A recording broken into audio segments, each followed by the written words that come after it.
आपने जो बयान दिया उससे देश को पता चला कि हुआ क्या था, फिर आपका बयान बदल गया। सच्चाई क्या है, सही सही बताओ एकदम।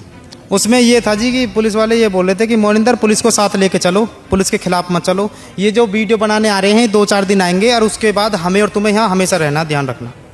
इसको आप चेतावनी समझ लो या प्यार में समझ लो, जैसे भी है। लेकिन मौके पे जो मौजूद थे वे हैं फायर ब्रिगेड वाले, उनके पास सारी सुविधा थी, लेकिन उन्होंने वो लड़के को नहीं बचाया। ये टूटा तब था जब ट्रक गया था उसके, वो ट्रक ड्राइवर भी मैंने ही बचाया था उस टाइम। लेकिन जो कल परसों की घटना, उसमें मैं 30 से 40 मिनट अंदर घूम के आया था। पानी में गए थे। एक काम करे प्रदेश की सरकार, अगर आपकी प्रशासन वाले जो ट्रेनिंग है वो काम नहीं आ पा रही, तो जो गिग वर्कर है उन्हीं को ट्रेनिंग दे दो, क्योंकि रात बिरात ये घूमते रहते हैं, कहीं कुछ हादसा होगा तो यही बचा लेंगे। धुंध के कारण ही घटना हुई थी। घटना होने के बाद कम से कम 2 से 2.5 घंटे लड़का जीवित रहा, गाड़ी पे लेटा रहा था, बोल रहा था कि पापा प्लीज़ मुझे बचवा लो, प्लीज़ मेरी हेल्प करो, जो और भी लोग यहाँ पे खड़े थे प्लीज़ मुझे बचा लो। ठीक है जी। मैं सुनाई दे रही जी, टॉर्च दिख नहीं रहा था, टॉर्च मार के बोल रहा था, उसकी आवाज़ आ रही थी। पुलिस वालों को बदनाम करना हूँ मैं इस चीज़ को लेके, और इसी चीज़ लेके मुझ पे एक्शन होगा, ध्यान रखना तुम। इसी चीज़ को लेके वो कुछ नहीं होगा, ऐसे कैसे हो जाएगा? ऐसे करेंगे तो वो मेरे ऊपर इतनी गंदे तरीके से नजर गड़ाए बैठे हैं वो। मैंने उनके थाने पे मुझे बुलाया गया था, जो भी चीज़ें मैंने सच बता दी। वो लोग उस बच्चे को नहीं बचा पाए, लेकिन शूट द मैसेंजर को शूट करो कि उसको टेक डाउन कर दो, वो सच ना बोले और उसको उसका बयान बदलवा दो। 170 पन्ने का पुलिंदा बना के रखा हुआ है, पूरा अंग्रेजी में चिट्ठा लिखा हुआ है कि ऐसे मैनेजमेंट करेंगे, बाढ़ आएगी तो ये करेंगे, मैन मेड डिजास्टर होगा तो। ये मैन मेड डिजास्टर नहीं है, ये सिस्टम मेड डिजास्टर है कि आपने कोई मोड़ नहीं बना रखा है, पता ही नहीं चल रहा आदमी को, और जो गया गिर गया तो उस पर ऊपर जिसकी वजह से हुआ, नोएडा अथॉरिटी के ऊपर, नोएडा अथॉरिटी के CEO पे गाज गिरी, उसको हटाया गया। लेकिन जो जिसको बचाने का जिम्मा था उससे कोई पूछेगा? विश्व गुरु बनने जा रहा है भारत, और बन रहा है, डेली फोटो में दिखाया जा रहा है। किसी से धर्म पे बात कीजिए, अभी कौन उस लड़के का धर्म पूछ रहा है बताइए? तो दिन रात धर्म पे डिस्कशन चलता है, बस उसी से हमारा देश आगे बढ़ रहा है। पर वो 2 घंटे वहाँ बंदा सरवाइव किया है, अपने पिताजी के सामने उसने दम तोड़ा है। ये कितनी बड़ी अनफॉर्चुनेट चीज़ है कि एक आम आदमी जो है वो कीड़े मकोड़ों की तरह जी रहा है। अगर यहाँ पे कोई अगर किसी नेता का बेटा मरा होता अभी, या किसी बड़े आदमी का बेटा मरा होता, तो उस समय 2 घंटे के अंदर क्या उसको नहीं बचाया जाता? मैंने सच बोला है ना। तो उसमें पता है क्या सिस्टम, मेरे बयान है और जो लड़के के पिताजी के बयान है बिल्कुल मैच कर रहे हैं, 19-20 है, बिल्कुल मैच कर रहे हैं। क्या उनके खिलाफ भी चलेगी प्रशासन? मतलब अपनी काले करतूत छुपाने के लिए मोनिंदर को किसी भी तरीके से फंसा के जेल में फेंक दो। लेकिन मैं तो पोल खोल दी, मेरा क्या करोगे? तारीख है 20 जनवरी की, शाम के तकरीबन 5 बज रहे हैं। तालाब में SDRF NDRF की बोट घूम रही है, शायद NDRF वाले आ गए हैं। कुछ कपड़े लत्ते दिख रहे हैं। गाड़ी अभी तक प्रशासन की मुस्तैदी और जो इनकी ट्रेनिंग है उसका नमूना ये देख लीजिए कि 4 दिन हो गए, अभी तक गाड़ी नहीं ढूंढ पाए हैं। लगी हुई बोटें घूम रही हैं, गाड़ी कहाँ समा गई पता नहीं, यहाँ से यमुना में निकल गई है, भगवान जाने, कोई पता नहीं है। 4 दिन बाद इनको जो है ये खबर हुई कि गाड़ी खोजना चाहिए। जब हमने दिखाया इसको, न्यूज़ पिंच ने दिखाया, ये मोनिंदर हैं जो चश्मदीद थे और उस वक्त मौके पे थे। बट मोनिंदर, आपने सब कुछ देखा था, लेकिन लोग आपसे ये जानना चाहते हैं, आप लोग भी थे क्या? ये थे ना, आप लोग बताना। मोनिंदर, आप क्या करते हो? मैं जी फ्लिपकार्ट में जॉब करता हूँ। एक बात बताओ, आपने जो बयान दिया उससे देश को पता चला कि हुआ क्या था, फिर आपका बयान बदल गया। सच्चाई क्या है, सही सही बताओ एकदम। उसमें ये था जी कि पुलिस वाले ये बोल रहे थे कि मोनिंदर पुलिस को साथ लेके चलो, पुलिस के खिलाफ मत चलो। ये जो वीडियो बनाने आ रहे हैं 2-4 दिन आएंगे और उसके बाद हमें और तुम्हें यहाँ हमेशा रहना, ध्यान रखना। इसको आप चेतावनी समझ लो या प्यार में समझ लो, जैसे भी है, सीधी सी बात है। ठीक है जी। जो भी चीज़ है, मैंने बोला ठीक है सर, देखो मैं अकेला बुलाया गया था, 4 से 5 पुलिस वालों ने मैं घेर रखा था। उन्होंने बोला कि मोनिंदर हमारे पुलिस की थोड़ा सा फेवर में 1-2 ऐसी बातें करते हैं, कोई दिक्कत नहीं है, बना तो, और हमें तुझसे कोई दिक्कत नहीं है, लेकिन कैमरा के सामने आके पुलिस का नाम मत ले, कैमरा के सामने आके पुलिस का नाम मत ले। मगर मैंने पुलिस का नाम नहीं लिया है। कितने 4 दिन से मैंने ये तक बोली है। जो पुलिस यहाँ पे मौजूद थी उनमें कुछ बुजुर्ग अवस्था में थे, जिनकी एज 50+ थी, जो नौजवान थे, उनके पास कोई उन पर तैरना नहीं आता था और उनके पास कोई सेफ्टी जैकेट वगैरह नहीं थी। तो उन्होंने तुरंत केस को देखते हुए तुरंत NDRF पे, फायर ब्रिगेड पे कॉल की। फायर ब्रिगेड आई, उसके बाद 4:30 बजे NDRF पर वगैरह ये सब आए थे 4:30 बजे तक। ठीक है जी। SDRF आई थी? NDRF जी 4:30 बजे, 4:30 SDRF राज्य सरकार, जी वो आए थे वो। उन्होंने तुरंत 2 से 3 घंटे में लड़के को रेस्क्यू कर लिया था, उसकी डेड बॉडी निकाली थी। जी, लेकिन मौके पे जो मौजूद थे वे हैं फायर ब्रिगेड वाले, उनके पास सारी सुविधा थी, लेकिन उन्होंने वो लड़के को नहीं बचाया। मैं एक जानना चाहता हूँ मोनिंदर, आप उस वक्त ये सेम यही जगह थी, गाड़ी इधर से ही नीचे गई थी जी, इसी के ऊपर से गई थी, जो दीवार टूटी हुई है इसी के ऊपर से गई थी। और ये टूटा तब था जब ट्रक गया था उसके, वो ट्रक ड्राइवर भी मैंने ही बचाया था उस टाइम। तो आप उतरे थे पानी में? हाँ, नहीं वो ट्रक ड्राइवर के लिए नहीं उतरा था, वो तो मैंने रस्से से ही रस्से से उसके ट्रक में रस्सा बंधा हुआ था, मैंने रस्सा फेंक के, और 4-5 राइडर थे मेरे साथ ही साथ, यहाँ पे हैं, आगे पीछे हैं, यहीं पे मौके पे थे, उनके साथ मिलके मैंने वो कम से कम 1-1.5 घंटे में रेस्क्यू कर लिया था पानी में से। लेकिन जो कल परसों की घटना उसमें मैं 30 से 40 मिनट अंदर घूम के आया था। पानी में गए थे? पानी में गए थे, ठंडे पानी। एक काम करे प्रदेश की सरकार, अगर आपकी प्रशासन वाले जो ट्रेनिंग है वो काम नहीं आ पा रही, तो जो गिग वर्कर है उन्हीं को ट्रेनिंग दे दो, क्योंकि रात बिरात ये घूमते रहते हैं, कहीं कुछ हादसा होगा तो यही बचा लेंगे। क्या हुआ था और बताओ। जी, तो मैं इसके अंदर गया, जब ये घटना है 12:15 बजे की घटना होने का, बहुत था, धुंध बहुत थी, धुंध के कारण ही घटना हुई है, जो सच्चाई है, धुंध के कारण ही घटना हुई थी। घटना होने के बाद कम से कम 2 से 2.5 घंटे लड़का जीवित रहा, गाड़ी पे लेटा रहा था, बोल रहा था कि पापा प्लीज़ मुझे बचवा लो, प्लीज़ मेरी हेल्प करो, जो और भी लोग यहाँ पे खड़े थे प्लीज़ मुझे बचा लो। ठीक है जी, मैं सुनाई दे रही थी जी, टॉर्च फ्लैश दिख नहीं रहा था, टॉर्च मार के बोल रहा था, उसकी आवाज़ आ रही थी। अरे गाड़ी मैं बताता हूँ कहाँ पे था वो, लास्ट टाइम वीडियो में जो लोगों ने अंदाज़ा लगाया था, जहाँ पे अगली वाली वो है बोट, जहाँ पे अगली वाली बोट है। गाड़ी तो कल इधर आसपास दिख रही थी, लेकिन जो टॉर्च आ रही थी वो आगे से आ रही थी, हवा में जो बह रही थी वो। जी, फिर उसके बाद जो है आप यहाँ कितने पे पहुंचे थे? मैं 1:40-45 पे पहुंचा था, मैंने देखा अंदर कोई नहीं दाग रहा है, लड़का डूब चुका है 2-4-5 मिनट पहले ही, तो मैंने बिना टाइम देखते हुए मैं सीधा इसमें दाग गया था। जी, आप उतरे इसमें? जी, 30 से आप 40 मिनट पानी में थे? जी। फिर ये कैसा है, दलदली है जमीन? नहीं, दलदल नहीं है, जिसमें पानी ज़्यादा है, इसमें दलदल है 20 से 25 प्लस फुट नीचे, इसमें दलदल नहीं है, पानी ज़्यादा है इसमें। ये बेसमेंट खुदा हुआ है, इसमें सरिया भी है हालांकि, लेकिन सरिया है कम से कम 10 से 15 फुट नीचे। जी, और ये अभी एनडीआरएफ की टीम गई हुई है? हाँ, ये अपने तरीके से जो भी काम कर रही हैं, खोज रही हैं, पता नहीं इतना क्यों घूम रही, क्या रीजन है इस चीज़ का। और वो जो गाड़ी थी वो डूब के आगे गई थी, तो आप आगे तक गए? पूरा नहीं गई थी वो हवा में तैर के गई थी, गाड़ी भी लड़के के साथ डूबी नहीं थी, डूबी तब तक नहीं थी? 2 घंटे गाड़ी भी नहीं डूबी है, लड़का गाड़ी की छत पे लोटा हुआ था। जी, फिर उनके पिताजी आ गए थे, पिताजी से बातचीत हो रही थी, आप सुन रहे थे, क्या बात हुई थी? लड़के के पिताजी से मेरी कोई बात नहीं हुई, इतनी भीड़ थी, मेरे पास इतना समय नहीं था कि मैं किसी से बात करूं। नहीं, उनके पिताजी आवाज दे रहे थे बेटे को? हाँ, यहाँ पे जो पहले लोग थे उन्होंने बताया कि लड़का जो अपने पिताजी से ये कह रहा था कि पापा मैं मरना नहीं चाहता, प्लीज मुझे बचा लो, मेरी हेल्प कीजिए, पापा मैं मरना नहीं चाहता, मतलब ऐसे ऐसे बोल रहा था लड़का। आप सोचो कि एक लड़का यहाँ पानी में डूब रहा है, उसके पिता यहाँ खड़े हैं और वो अंदर से चिल्ला रहा है कि मैं मरना नहीं चाहता, बचा लो। और उस समय जो फायर ब्रिगेड का अमला था, जो एसडीआरएफ की टीम पहुंची और तमाम लोग जो पहुंचे, पुलिस के लोग पहुंचे, वो लोग उस बच्चे को नहीं बचा पाए, लेकिन शूट द मैसेंजर को शूट करो कि उसको टेक डाउन कर दो, वो सच ना बोले और उसका बयान बदलवा दो। ये सोशल मीडिया का जमाना है। गड़गड़ाए बैठे हैं इस टाइम बहुत गंदे तरीके से। मेरे पारिवारिक जो मामले, एक चीज़ बताएं, छोटे मोटे जो केस हैं सब चीज़ हैं, चलते हैं, पारिवारिक मामला ऐसे कौन सा गांव है जिसमें पारिवारिक मामले नहीं होते हैं। ठीक है जी, पुलिस वाले जो न्यूज़ वालों को ये बता रहे हैं कि मोनिंदर भी पे भी गुंडा एक्ट लगी हुई है, ये चीज़ बिल्कुल गलत है। वो मेरा पारिवारिक मामला, मेरे खास चाचा ताऊओं की लड़ाई, मेरे पापान की, उसका इससे कुछ लेना देना है? इसके कुछ भी नहीं है, बस पुलिस वालों को बदनाम करना हूँ मैं इस चीज़ को लेके, और इसी चीज़ लेके मुझ पर एक्शन होगा, ध्यान रखना तुम, इसी चीज को लेके वो कुछ नहीं होगा। ऐसे कैसे हो जाएगा? ऐसे करेंगे तो... वो मेरे ऊपर इतनी गंदे तरीके से नजर गड़ाए बैठे हैं वो। मैंने उनके थाने पे मुझे बुलाया गया था, जो भी चीजें मैंने सच बता दी। देखो, आपने वही किया जो एक आम नागरिक करता है, जो सामने दिखता है वो बता देता है। आपने कोई अपराध नहीं किया और आपको डरने की पता चल गया, पूरे देश को सच्चाई पता चल गई, लेकिन कुछ नहीं होने वाला। लेकिन 1% डर है।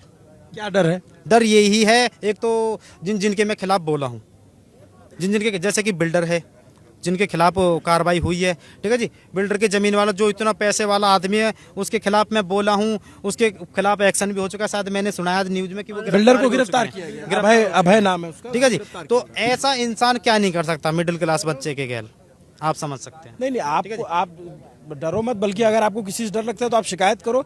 ऐसा नहीं है, आपकी आवाज़, आपके पास मोबाइल है, अगर मीडिया वाले नहीं भी आते तब भी आप अपनी आवाज़ पहुंचा सकते हो। आप सोशल मीडिया का ज़माना है। लेकिन आपको फिर पुलिस लेके गई थी, कितनी देर बिठाया था पुलिस ने? लेके नहीं गई जी, मेरे पास कॉल की गई थी। अच्छा जी, कि मोनिंदर आप आ जाइए, हमारे सीनियर अधिकारी बैठे हुए हैं, वे आपसे बात करना चाहते हैं। मगर सर कोई भी बात है, मैं घटना स्थल पे हूँ, आप यहाँ आ सकते हैं, आप आएंगे ड्यूटी पे तो मुझसे बात कर लेना, मैं आ जाऊँगा।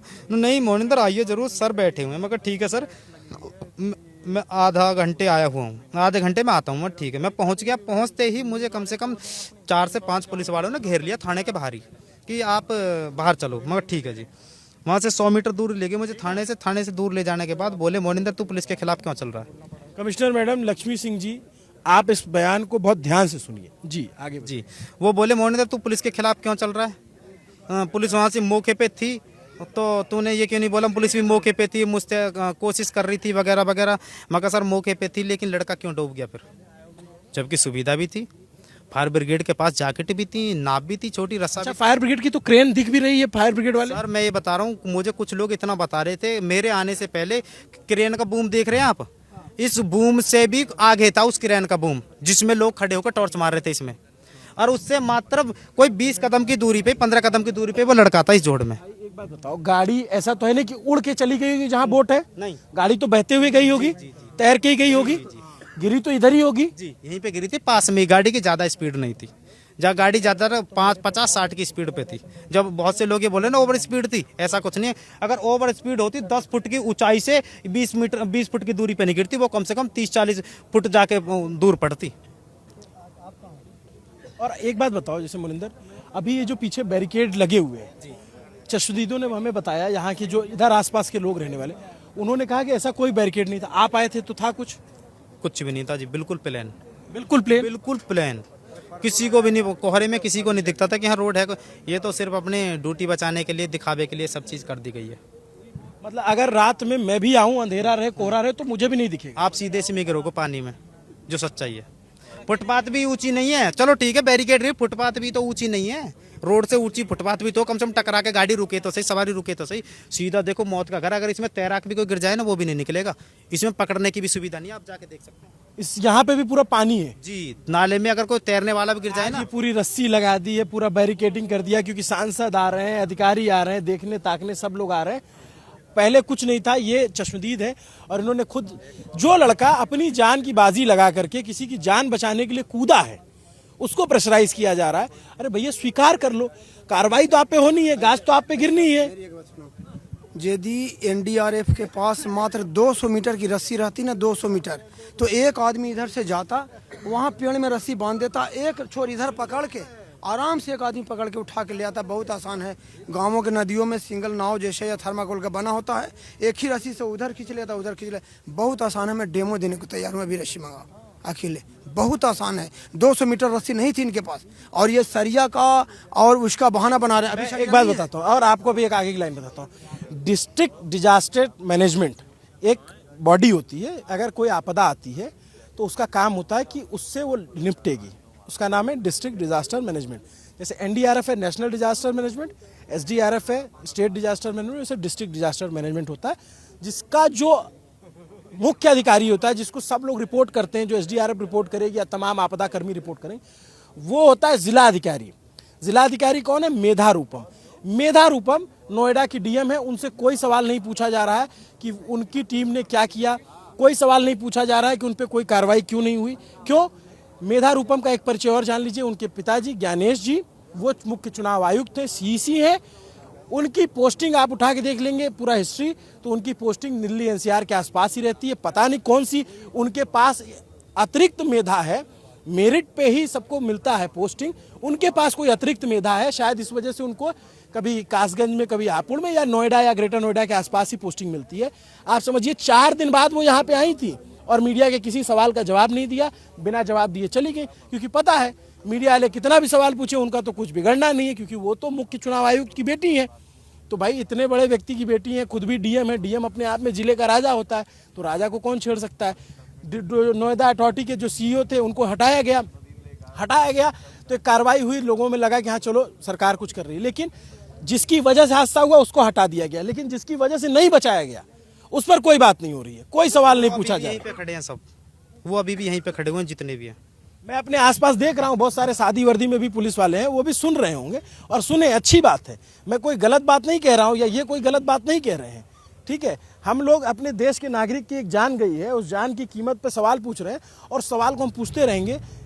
ये कोई ना सोचे कि बड़े से बड़ा अधिकारी हो चाहे कितना बड़ा तुर्रम खां हो, हम सवालों से नहीं बचेगा, क्योंकि हमारे सवाल किसी एजेंडा के तहत नहीं होते हैं। आम आदमी के लिए सवाल पूछते हैं और आम आदमी के लिए सवाल पूछते रहेंगे। न्यूज़ पिंच इसीलिए कहता है कि फलक पर ज़मीन पर टिकेंगे और फलक तक पूछेंगे। तो बड़ा से बड़ा अधिकारी हो, नेता हो, सीएम योगी आदित्यनाथ, अगर उन तक ये वीडियो पहुंचता है तो आप सोचिए कि जो डिस्ट्रिक्ट डिजास्टर मैनेजमेंट है, मैं भी आपको दिखा देता हूँ, एक फर्रा है वो भी दिखा देता हूँ।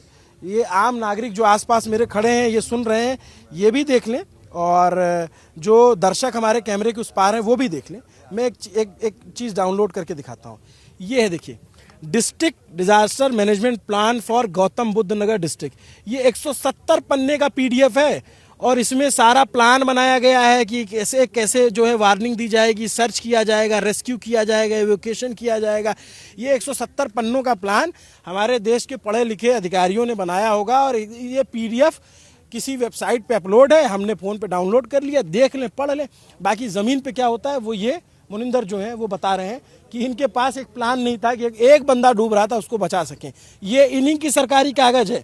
मैं अभी कहीं और से दिखा दूं तो हो सकता है कहेंगे तो फेक न्यूज़ फैला रहा है। ये देखिए, स्कोप ऑफ प्लान, ये तमाम पूरा प्लान जो है ना, ये लिखा हुआ है कि ऐसे ऐसे करेंगे।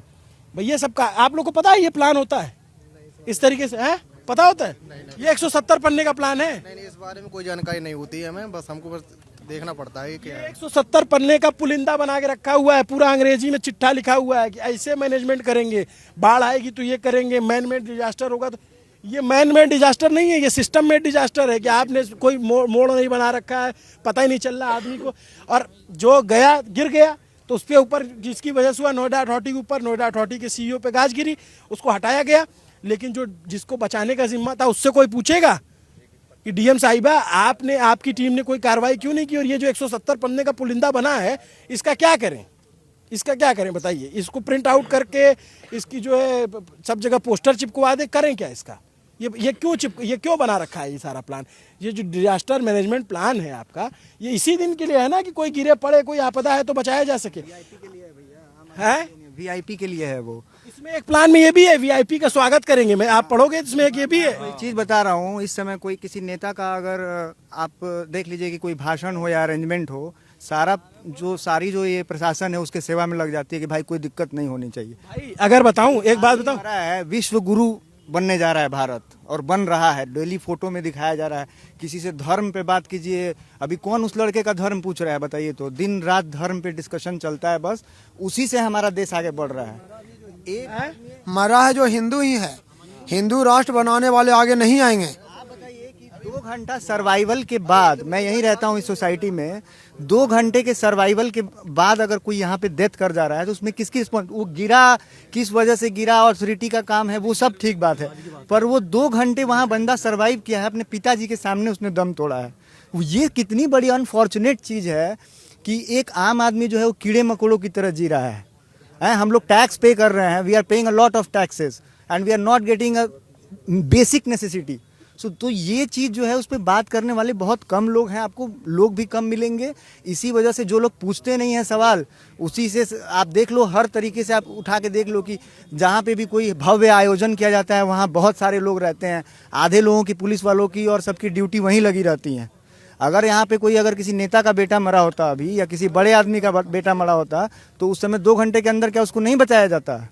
क्या नाम है दोस्त आपका? मेरा नाम नागमणि है, मैं बिहार से हूँ। नागमणि जो है बहुत यंग है और बहुत ज़रूरी सवाल पूछ रहे हैं इस देश की सरकार से, इस देश के सिस्टम से, इस प्रदेश की सरकार से, अथॉरिटी से, डीएम से। ये सवाल इनके सब की तरफ है कि अगर पता चल जाता कि इसमें विधायक जी गाड़ी गिरी हुई है ना, तो यही पुलिस वाले, यही जितने कर्मचारी थे कूद गए होते कि विधायक जी को बचा लेना है, विधायक जी बच जाएंगे तो शायद इनाम मिले। आप अभी देखो कि यहाँ पे जब भी कोई नेता आया है तो चारों तरफ कितना सिक्योरिटी, एकदम सब टाइट हो गया, सब कुछ हो गया। इनके पिताजी जो हैं उनसे मेरी जान पहचान है, एसबीआई में वो 62 ईयर्स के हैं, एक्सटेंशन में जॉब कर रहे हैं। उनकी वाइफ कोविड में मर गई। मैं उनके घर गया हूँ 2-3 बार। मेरा पार्ट टाइम में फूड का है काम भी, पार्ट टाइम में हम लोग खाना भी डिलीवर करते हैं। उनको बहुत पसंद था हमारे यहाँ खाना, वो भी बिहार से, हम भी बिहार से। तो मैं गया था तो उन्होंने बताया था कि कोविड में भी जो है व्यवस्था की कमी की वजह से उनकी वाइफ का डेथ हुआ। आज उनका बेटा और वो अकेले रहते थे यहाँ पर, वो 40 मिनट में यहाँ पहुँच पाए हैं रात में, उस समय कुछ मिल नहीं रहा था।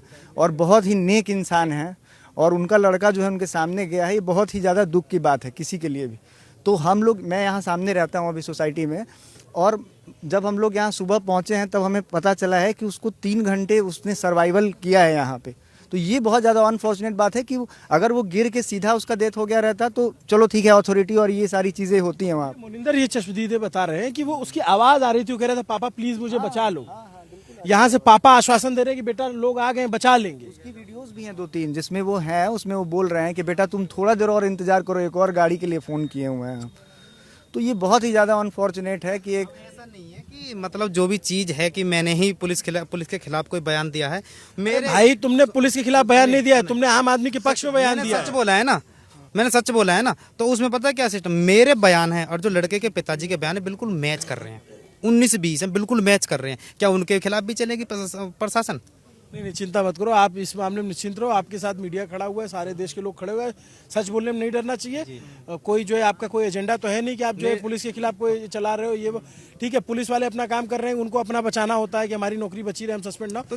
लेकिन आप ये सोचो, जेल ही तो भेजेंगे जी, जेल में नहीं, कुछ नहीं होगा यार। मेरी तो कोई शादी भी नहीं हुई। ना हम जैसी जनता है यहाँ पे, इस बात की टेंशन ना लो। तुमने सच बोला है, सच के साथ ही रहना, कभी घबराना नहीं। थाने बुलाया गया था। मैंने जाने से पहले टाटा में जितने मेंबर्स थे यहाँ पे जो खड़े हुए थे, मैंने सबको बताया कि मुझे टाटा थाने बुलाया जा रहा है, क्या आप मेरे साथ चल सकते हैं? कोई भी नहीं गया मेरे साथ। बताओ। तुम हमारा नंबर ले लेना।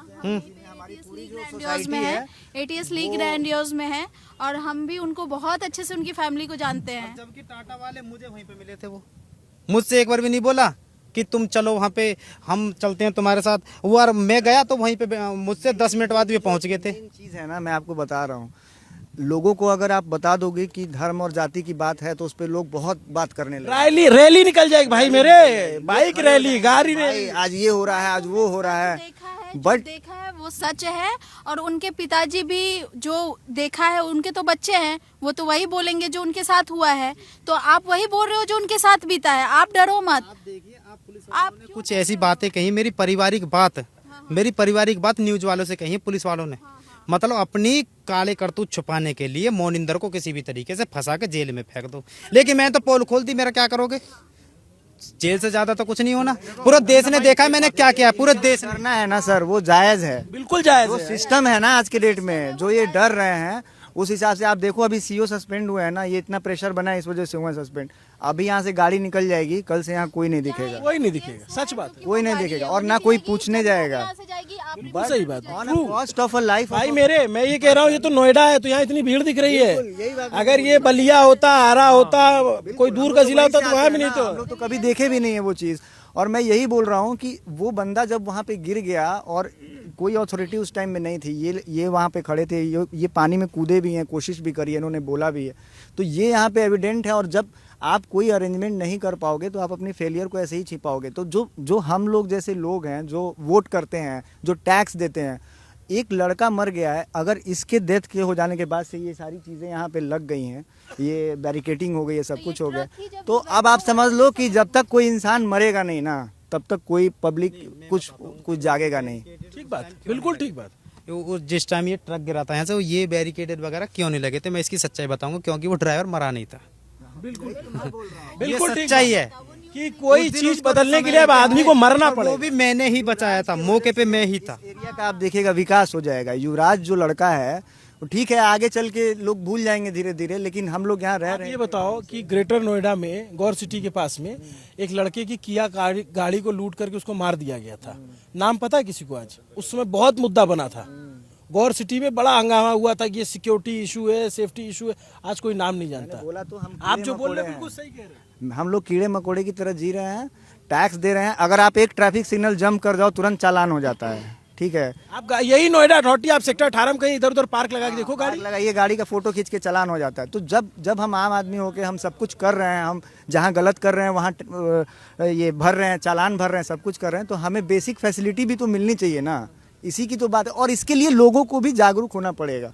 एक चीज़ और मैं कहना चाहूँगा एज ए ड्राइवर, और मतलब कार ड्राइवर, जब आप गाड़ी चलाओ, जितने भी लोग मुझे सुन पा रहे हैं आपके चैनल के माध्यम से, जब भी कोहरा जीरो विजिबिलिटी वाला होता है, आपको जीपीएस ऑन करके गाड़ी चलाना चाहिए। उससे आपको एक आइडिया लगता है कि आपको कहाँ पे टर्न लेना है। मैं उसी दिन रात में 11:30 बजे मैं भी आया हूँ, 11:45 का घटना। खुद उस दिन चला रहा था, मुझे भी अच्छे से याद है, लेकिन जब ये डिवाइडर होता है ना, ये दिखता नहीं है जब तक आप बिल्कुल क्लोज नहीं आओगे। वो बंदा क्लोज आया होगा, उसको तो मैप में पहले ही पता चल जाता है कि 10 मीटर्स पे आपको राइट ले लेना है। तो वो एक मैं मतलब लोगों को सजग कर रहा हूँ कि जब भी आप कोहरे में गाड़ी चलाओ, भले ही आपके घर का रास्ता है, आप रोज वहाँ जा रहे हो, बट आप अपना जीपीएस ऑन रखो। Thank you so much.